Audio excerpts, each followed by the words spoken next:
네. 이번 코너는 대표 해외 주식들의 일관 성과를 나타낸 순위를 살펴보는 시간이죠. 뿐만 아니라 특징적인 등락을 보였던 종목들이 간밤에 대체 무슨 일이 있었는지 하나하나 짚어드릴 거고요. 설명을 맡은 저는 순위를 달리는 남자 순달람 한 종목입니다. 오늘도 그러면 S&P 500 기준 수익률 상위 5종목부터 달려가겠습니다. 전일과 마찬가지로 수익률 상위 종목들이 좀 생소한 종목들이 좀 많아요. 상대적인 좀 박탈감이 좀 이어지는 모습이고요. 먼저 1위를 기록한 비아트리스입니다. 비아트리스는 이제 복합 신약이나 제네릭 신약, 바이오 시밀러까지 여러 영역에 걸쳐 있는 이제 글로벌 헬스케어 기업인데요.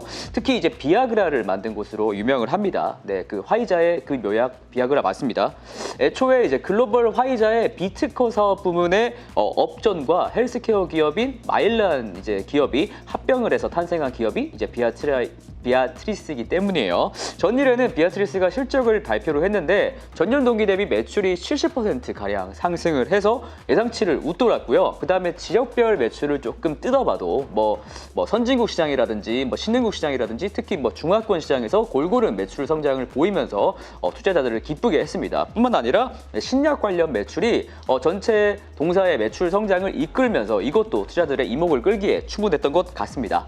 다음은 3위를 기록한 이제 벡톤 디킨슨이라는 기업인데요. 의료용품이나 의료 장비, 그다음에 진단 키트 등을 만드는 회사입니다. 특히 코로나 팬데믹 시국에서는 이제 코로나19 백신 관련 주사기 업체로서 좀 부각이 됐었는데요. 벡톤 디킨슨은 전 세계 사전 충전형 주사기 시장 점유율이 2019년 기준 37.2%로 글로벌 1위 업체입니다.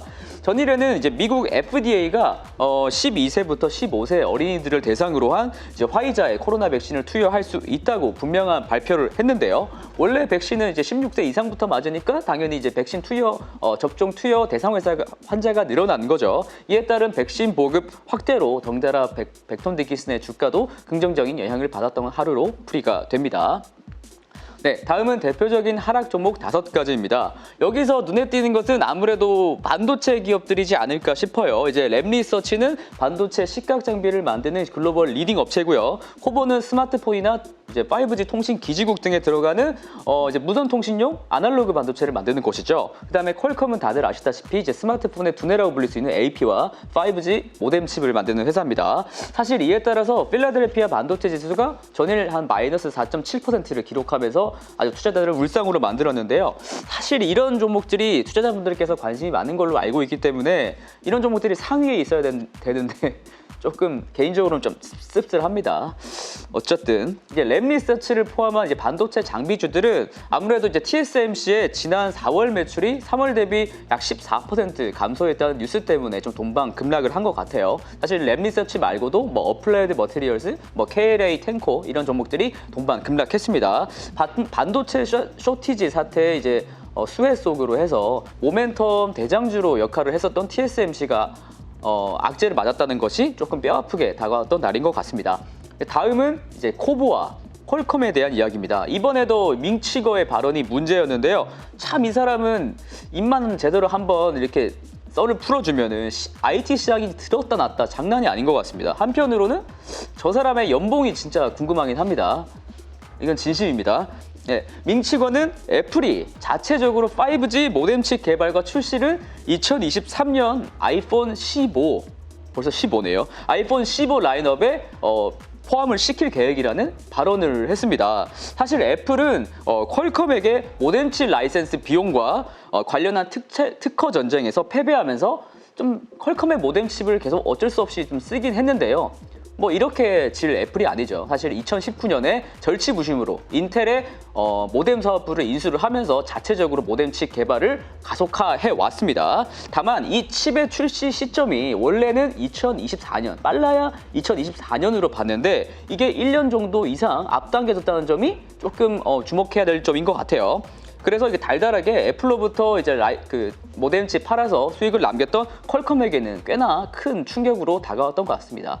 그리고 사실 애플이 이렇게 자체적으로 모뎀칩을 만든다는 거는 한국 기업 삼성에게도 그렇게 좋은 뉴스는 아닌 것 같습니다. 퀄컴이 모뎀칩 관련된 외주 생산 파운드리 전량을 삼성전자 파운드리에 맡겼었기 때문이죠. 이 점도 꼭 유의하시길 바랍니다.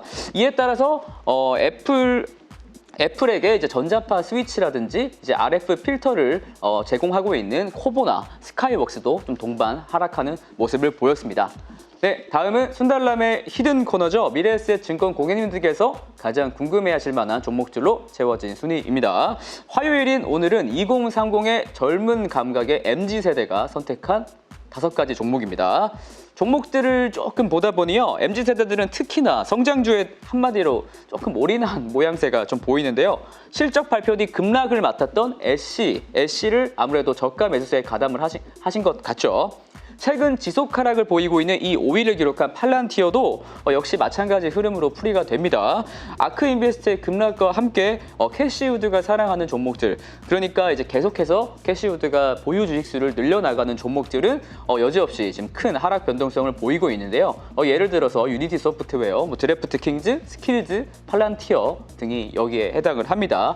투자 유의 부탁드리겠고요. 팔란티어는 오늘 이제 장 개시 전에 1분기 실적 발표를 합니다. 팔란티어가 여타 기술주들의 흐름과 마찬가지로 호실적을 발표한 뒤에 또 한 번의 하락을 맞을지는 잘 모르겠지만 참 궁금한데요.